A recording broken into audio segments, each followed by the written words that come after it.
जो माताएं पति के वस्त्र धोती हैं ना, वो माताएं इस वीडियो को पूरा देख लीजिएगा। देखिए, शास्त्र कहता है पति का सेवा करना नारी का धर्म है। पति पत्नी का रिश्ता एक ऐसा रिश्ता होता है जहाँ पर एक दूसरे की हर दुख हर परेशानी समझ लिया जाता है। पति का सेवा करना पत्नी का धर्म है।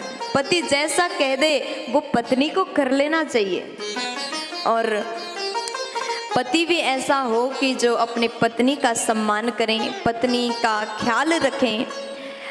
कहा जाता है कि जब पति घर से बाहर जाए और बाहर काम से घर में वापस आए तो पत्नी का कर्तव्य बनता है, कुछ भी काम कर रही हो, अपने घर की सफाई कर रही हो, भोजन बना रही हो, कुछ भी कर रही हो, तो थोड़ा सा पति के पास में जाएं और जलपान कराएं और भोजन की व्यवस्था कर दें। ये पत्नी का कर्तव्य होता है।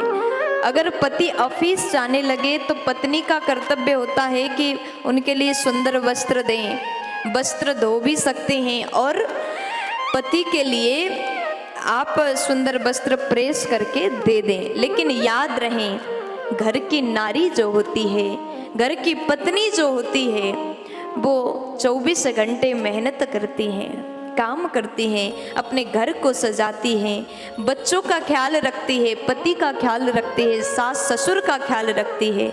लेकिन पति को भी चाहिए कि पत्नी का ध्यान रखें। लोग क्या करते हैं, स्वयं अपना अपना काम देख लिया और खाली हैं, कुछ घर का काम नहीं करते तो मोबाइल चला करके बैठ जाते हैं। स्नान करने बाथरूम में गए, अपना कपड़ा जो होता है, स्वयं धारण किए वाला जो वस्त्र जो होता है, नहाने के बाद सब कपड़े बाथरूम में फेंक करके आ जाते हैं। ऐसे में सभी को ध्यान देना चाहिए। जितने बाबा लोग मुझे सुन रहे हैं, जितने पुरुष भाई लोग सुन रहे हैं, थोड़ा सा ध्यान दीजिए। आपकी पत्नी 24 घंटे काम करती तो आप भी थोड़ा सा अपना कपड़ा धो सकते हैं। ऐसा नहीं कि आप पूरे कपड़ा धो लो, लेकिन कमर से जो नीचे का वस्त्र है वो आपको स्वयं को धोना चाहिए, ऐसा वर्णन आता है। और बच्चों के लिए भी यही कहना चाहती हूँ। बड़े बड़े बच्चे हो गए, 17-18 साल के बच्चे हैं, लेकिन नहा करके ऐसे ही बाहर आ जाते हैं, दो कपड़े स्वयं धो करके सुखा नहीं सकते। थोड़ा सा समय निकाल लीजिए, आप थोड़ा सा ध्यान दीजिए।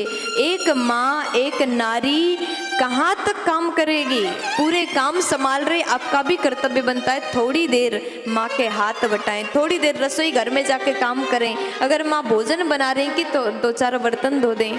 माँ रिश्तेदार को भोजन करा रही, घर की सफाई कर रही, तो अपने वस्त्र स्वयं धो लें।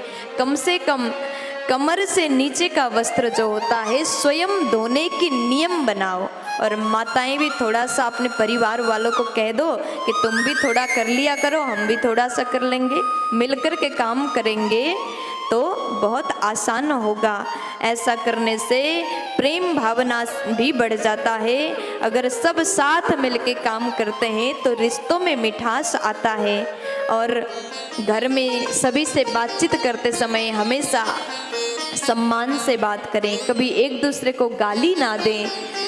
देखो, जिस दिन झगड़ा भी करोगे तो थोड़ा सा आप कह करके लड़ लिया करो। क्या होता है, जब आप कह करके लड़ाई भी करोगे तो रिश्तों की जो मिठास है ना वो कम नहीं होता। जिस दिन तू तड़ाक हो गया ना, रिश्ता खोखला हो गया। इसलिए अगर अपने रिश्ता को सुंदर चलाना हो तो शब्दों की मर्यादा का ध्यान दें, दूसरे का अपमान करना छोड़ दें, प्रेम भाव बना रहेगा। इसी प्रकार गृहस्थ आश्रम सुंदर रूप से चलेगा।